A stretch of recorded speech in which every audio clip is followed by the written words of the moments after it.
Bonjour les amis, je suis très heureuse de vous retrouver aujourd'hui, d'être là avec vous. J'espère que vous allez bien. Alors j'ai envie de partager avec vous les énergies de la prochaine nouvelle lune qui se formera le 11 mai prochain sur le 21e degré du signe du Taureau.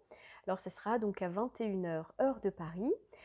Comme toute nouvelle lune, eh bien, c'est un moment, j'allais dire, privilégié qui nous invite à aller un peu plus sonder à l'intérieur de nous quelles sont nos intentions, nos rêves, nos envies, pour pouvoir justement les mettre en œuvre et les déployer tout au long du cycle lunaire et puis même après. Donc, je vais dire qu'au même titre qu'on n'aperçoit pas la lune dans le ciel à ce moment-là, hein, elle est pas éclairée par le soleil, si vous voulez, eh bien, c'est pareil pour nous. C'est un temps un petit peu d'intériorisation, vous voyez, un temps privilégié de retrait un petit peu en nous-mêmes pour aller nous aligner avec ce qui nous anime vraiment et ce qu'on veut voir se concrétiser. Voilà. Alors, si vous voulez, je pense que là, ce que j'ai ressenti avec cette nouvelle lune, c'est qu'on est quand même dans des énergies plus calmes que ce qu'on a pu connaître lors des précédentes lunaisons, pour lesquelles il y avait quand même des notions d'intensité assez fortes. Là, on a à la fois les luminaires, lune et soleil, qui se trouvent dans le signe du taureau, qui lui donc est calme, paisible, il aime prendre son temps, se connecter à la beauté de la nature, au plaisir de la vie, vous voyez. Donc on a envie de profiter de la vie. Et ça, j'allais dire, c'est joyeux hein, pour cette lunaison, ça fait du bien. Et puis surtout que les deux luminaires sont très bien reliés en aspect harmonique, sextile et trigone, donc à la planète Neptune et puis à Pluton. Donc il y a effectivement plus de, j'allais dire, de douceur dans ce qu'on a à traverser et peut-être encore à transformer. Donc voilà, bon, ça fait du bien aussi hein, de ressentir ces belles énergies harmonieuses. Alors il y a quand même bien sûr cette conjonction à la lune noire, hein, puisque la lune noire se trouve à 22 degrés taureau et soleil et lune à 21 degrés. Donc il y a cette belle conjonction à la lune noire qui peut effectivement réveiller des peurs, des souffrances passées, donc ça on va voir, mais que Pluton et Neptune vont certainement permettre de transformer en fait en douceur et dans l'harmonie. Donc on a également une conjonction à la planète Uranus, puisqu'il y a effectivement Uranus qui se trouve à 11 degrés du signe du taureau, donc là on est à peu près à 10 degrés d'orbe, donc c'est encore considéré comme une conjonction. Alors bien sûr c'est un peu lâche, n'empêche que Uranus c'est la planète du changement, de la libération notamment. Voilà, donc il y a à tenir compte quand même de cet aspect-là. Nous avons donc Mercure dans le signe du Gémeaux, donc chez lui, en domicile, conjoint au nœud nord. Hein. Mercure qui se trouve à 12 degrés du signe du Gémeaux. Vous pouvez suivre également sur la carte hein, qui est insérée ici dans la vidéo. Et nous avons donc Vénus qui est la maîtresse de cette lunaison, qui se trouve elle-même également en Gémeaux, donc qui va nous apporter également de la légèreté, de l'ouverture, une envie de contact, voilà, de rencontrer les autres, de s'amuser, de s'ouvrir, vous voyez. Une Vénus qui a beaucoup envie de se relier aux autres et de communiquer, hein, ça, donc on va voir ça. Et on a également un très beau trigone entre la planète Saturne qui se trouve à 13 degrés du Verseau, donc en trigone à Mercure qui se trouve à 12 degrés du signe des Gémeaux. Donc là, c'est un très bel aspect aussi, on va regarder ça. Voilà. Alors déjà, je voulais revenir sur l'énergie en fait du taureau. Euh, alors, avec l'énergie du taureau, avec la lune et le soleil hein, qui s'imprègnent de cette énergie, eh bien, on aura certainement envie de prendre le temps, de savourer chaque instant, de profiter de la vie, de se relier bien à la nature. Alors, ça peut être marcher, se balader, cultiver, planter voilà, peut-être faire un potager, vous voyez, se relier vraiment aux arbres, pourquoi pas aussi.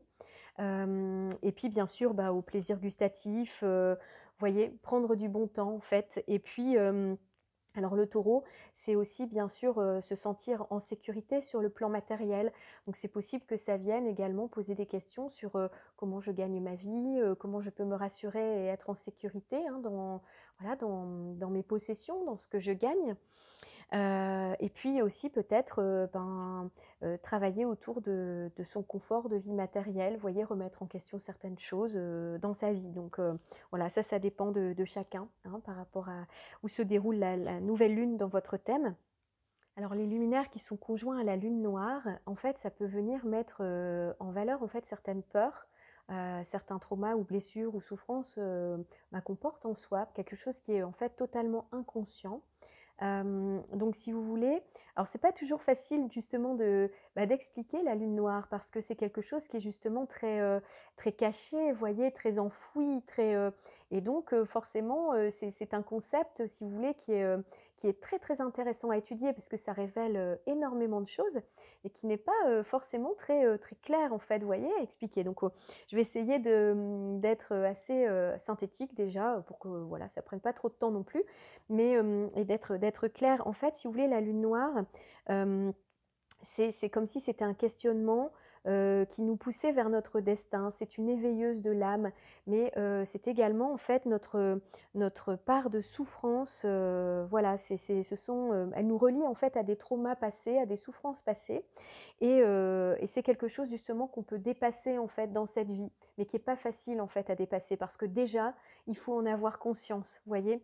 Donc c'est ça qui est intéressant à étudier en fait dans son propre thème natal, c'est de voir où sont les lunes noires pour pouvoir comprendre à la fois dans quel secteur de vie ça intervient en fait, hein, dans notre destin, quoi, dans notre vie ici, et puis avec quelle énergie. Donc là, en tout cas, c'est l'énergie du taureau, à voir après dans quelle maison ça tombe pour vous. Mais si vous voulez, c'est comme un manque, c'est comme un point d'insatisfaction qui, à la fois, c'est notre plus grand désir et à la fois, c'est notre plus grand rejet aussi par peur, justement, parce qu'il y a énormément de peur et de trauma qui sont liés à ça. Donc, ça peut être un point de blocage. Et là, si vous voulez, le fait que les luminaires mettent en lumière cette lune noire, avec également Neptune et Pluton qui sont très bien reliés, eh bien je pense que c'est un moment clé, c'est un passage, c'est initiatique. Si vous voulez, il y a quelque chose qui nous permet de transformer, de prendre conscience déjà, de lever le voile avec Pluton, lever le voile sur quelque chose qui nous fait peur, et puis de le transmuter. Donc c'est une formidable opportunité de le faire. Voilà, donc ça peut être effectivement, là en taureau, des peurs par rapport à nos affections ou nos possessions. Donc on peut effectivement pendant cette période se sentir en insécurité, en tout cas pendant un moment donné. On peut avoir peur de perdre, peur de prendre un risque, on peut avoir peur du changement tout simplement, vous voyez. Voilà, donc en tout cas, ça nous fait poser des questions, en général, assez régulièrement. Et alors, des fois, se poser trop de questions, c'est insupportable, hein, mais pas s'en poser du tout, du coup, ça nous fait pas évoluer non plus. Donc, c'est quand même intéressant là d'aller regarder ce qui se présente. Alors ensuite, on a Vénus qui se trouve dans le signe des Gémeaux à 3 degrés pendant cette nouvelle lune. Donc là, ça nous parle beaucoup plus d'échanges, de communication, d'envie d'expérimenter, de s'amuser, de se libérer en fait, de bouger, de se déplacer. Donc effectivement, ça nous apporte quand même quelque chose un souffle, vous voyez. Donc Vénus, hein, en signe d'air, elle aime bien discuter, avoir des débats d'idées, vous voyez, rencontrer de nouvelles personnes, voilà. Donc très curieuse d'expérimenter, et puis elle est très attachée à sa liberté aussi, hein. Elle n'a pas tellement envie de se faire, d'être enfermée. Alors après, on a aussi un très bel aspect que j'ai abordé en début de lunaison, donc c'est Jupiter, la planète Jupiter, donc le grand bénéfique, qui entre chez lui en Poisson le 14 mai, donc 3 jours après la nouvelle lune, et qui va amener de l'ouverture, de l'épanouissement, une envie d'expansion, de s'ouvrir, vous voyez, de mener de nouveaux projets. Il va nous donner de la confiance, du bien-être. Donc voilà, ça c'est un magnifique aspect aussi. Et ça va durer en fait quelques mois jusqu'à cet été. Puisque bon, après Jupiter va rétrograder, mais voilà, globalement on a quand même cet aspect de bien-être en fait qui est là, qui va alléger en fait. On va se sentir en fait plus à l'aise. C'est une position qui est forte et qui est favorable en fait pour Jupiter. Donc ça va nous donner de l'optimisme, hein, aussi, de la sympathie, une gentillesse, voilà, ça va nous pousser aussi à être idéaliste, inviter à des activités aussi, voyez, spirituelles, voilà, se connecter à une vision de la société, voyez, un petit peu plus universelle aussi en Poisson. Donc il peut y avoir de la foi, donc ça va faire du bien aussi de croire en un idéal, vous voyez, d'être porté par des valeurs spirituelles plus hautes, voilà, des croyances en fait qui nous portent, hein. On est dans le monde de Neptune aussi, hein, donc on a toutes ces valeurs spirituelles aussi qui sont là. Alors par contre, attention aussi à ne pas fuir la réalité, parce qu'en poisson, Jupiter en poisson, ça peut être ça aussi, hein, dans l'excès. On peut être influençable, on peut être dans l'illusion, donc voilà. Après, on a quand même aussi un très bel aspect, donc un trigone entre Mercure qui se trouve donc lui en Gémeaux à 12 degrés et Saturne qui se trouve à 13 degrés du signe du Verseau. Donc ce trigone, en fait, il est très porteur d'harmonie. Alors en fait, si vous voulez, c'est l'harmonie entre l'intellect, la communication, hein, que Mercure, pardon, représente, et puis le sérieux, la rigueur, le côté, voyez, scientifique, envie d'apprendre, de comprendre de Saturne. Donc ça donne en fait une intelligence qui est capable de porter des jugements qui sont fiables, qui sont vérifiés, voyez, qui sont menés avec un esprit très, très clair. Donc avec beaucoup de lucidité, voyez. Donc avec des argumentations, quand on discute, bah, qui sont solides, qui sont basées sur des choses réelles et concrètes, hein, parce que Saturne, c'est le principe de réalité, hein, de concret, de vérité, d'authenticité.